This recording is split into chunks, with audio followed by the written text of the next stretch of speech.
¿Qué criterios se deberían seguir cuando llega el momento de decidir qué tecnologías y controles de seguridad se van a implementar para dar solución a las necesidades que tiene nuestra empresa o la empresa de nuestro cliente? Para hacer una selección efectiva de los controles que lleven a fortalecer la infraestructura de la empresa, se deberían tener en cuenta los criterios que ves en pantalla. Ten en cuenta que si estás estudiando para presentar un examen de certificación, como el CompTIA Security Plus, esta lista no aparece en ninguna parte de los manuales. Sin embargo, el examen sí que evalúa tu capacidad de seleccionar controles efectivos a partir de supuestos contextuales, como forma de evaluar tu comprensión global de la temática. Contexto organizacional. Este es sin duda el más básico de todos, y sin embargo a menudo se pasa por alto. Los controles de seguridad deben adaptarse al sector en el que opera la empresa, finanzas, salud, educación, defensa, etc., al tamaño de la empresa, a la arquitectura tecnológica, al modelo de negocio y al presupuesto destinado para ciberseguridad. Por poner un ejemplo, una fábrica de yogures no tiene la misma infraestructura que un hotel, un hospital o una base militar. Cumplimiento normativo. El segundo gran criterio es el relacionado con la legislación. Hay que seleccionar los controles que aseguren la conformidad con las leyes y los estándares del mercado de la empresa para evitar sanciones y fortalecer la reputación institucional. Por ejemplo, una empresa que procesa pagos con tarjetas debe implementar todos los controles del Estándar de Seguridad de Datos de la Industria de Tarjetas de Pago, PCI DSS. Clasificación y protección de los datos sensibles. No puedes proteger lo que no sabes que existe o no sabes dónde está.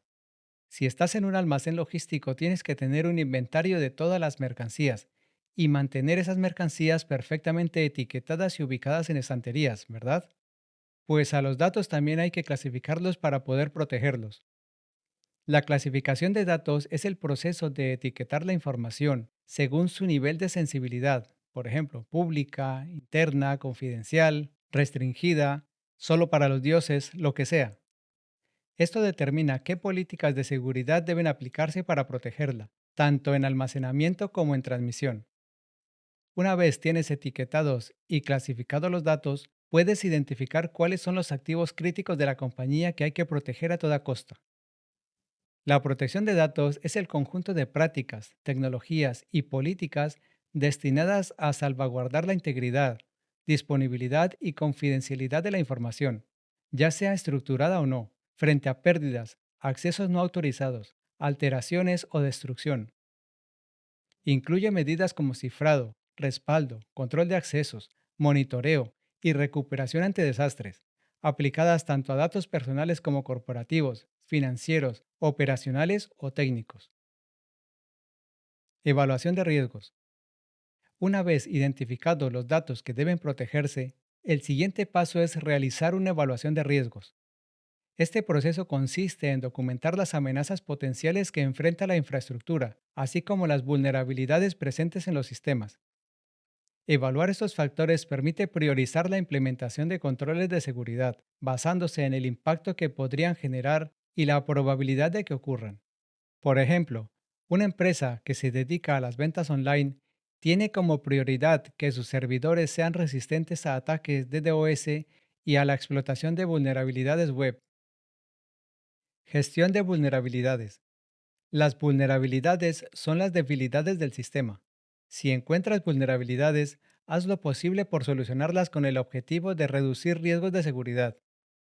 La gestión de vulnerabilidades es el proceso continuo de identificar, evaluar, priorizar y remediar las debilidades de seguridad en sistemas, redes y aplicaciones para reducir el riesgo de explotación y ciberataques. Herramientas como Nessus permiten realizar escaneos automatizados que detectan vulnerabilidades, las clasifica según su nivel de riesgo y da información acerca de cómo remediarlas. Posteriormente, los administradores del sistema, siguiendo procedimientos predefinidos, supervisan, programan, prueban e implementan actualizaciones de software y parches en los sistemas operativos de los dispositivos dentro de la organización. Nivel de madurez de la implementación. Todas las empresas no juegan en la misma liga. Mida el nivel de madurez en la implementación de controles de seguridad de su compañía usando un modelo reconocido, como los grupos de implementación IG del CIS, que son niveles escalonados que clasifican controles de seguridad según la madurez, tamaño y recursos de una organización, facilitando su adopción progresiva. Los controles se agrupan por niveles de madurez: IG1 para organizaciones con recursos limitados, IG2 para medianas empresas, IG3 para entornos complejos. Por ejemplo, una startup suele comenzar con IG1, aplicando controles básicos como antivirus y gestión de contraseñas. Si quieres más información sobre los grupos de implementación IG, accede al portal web del Centro para la Seguridad de Internet CIS. Defensa en profundidad. Aquí aplica la vieja consigna de divide y vencerás. La defensa en profundidad consiste en aplicar múltiples capas de seguridad para proteger activos, de modo que si un control falla, otros mitiguen el riesgo, al estilo de los anillos de defensa de los castillos medievales europeos. Un firewall externo puede fallar, pero si como barrera intermedia hay un sistema de detección de intrusiones IDS, el acceso a la red corporativa estará más protegido que solo con el firewall. Y si luego, más adentro, a nivel de terminales, hay antivirus y una buena política de credenciales de acceso, la seguridad del sistema en su conjunto será más resistente a ataques. Automatización y monitoreo continuo. Ligado al anterior está el monitoreo continuo, y si es automatizado, mejor. No basta con tener un buen castillo y murallas. Hay que apostar guardias en las torres de vigilancia y afinar los protocolos de comunicación interna. De nada sirve que el firewall genere alertas cuando detecta un ataque, si nadie la revisa y actúa a tiempo. La supervisión en tiempo real, las alertas automáticas y la capacidad de respuesta rápida ante incidentes fortalecen la resiliencia operativa. Por ejemplo, un sistema SIEM, Security Information and Event Management, puede consolidar información procedente desde diferentes dispositivos de red y generar alertas para que el equipo de seguridad actúe cuanto antes. Esto es lo que mide la métrica de el tiempo medio de detección, MTTD, que es el promedio de tiempo entre el inicio de un incidente y su descubrimiento por parte del equipo de seguridad. Modelo de responsabilidad compartida. En los entornos actuales es común que haya algún grado de uso de servicios online, los cuales escapan parcialmente al control de las empresas. En entornos de nube es esencial definir qué controles son responsabilidad del proveedor y cuáles del cliente. Por ejemplo, en el modelo de software como servicio SaaS, el proveedor gestiona la infraestructura, el software y la seguridad de la plataforma. El cliente es responsable de la gestión de usuarios, permisos, configuraciones de seguridad y protección de los datos que introduce. Evaluación de la madurez y efectividad. Evaluar la madurez y efectividad consiste en medir el desempeño de los controles de seguridad, identificar brechas y ajustar estrategias para fortalecer la postura de seguridad. Este proceso impulsa la mejora continua al revisar regularmente la eficacia de los controles y optimizar los procesos.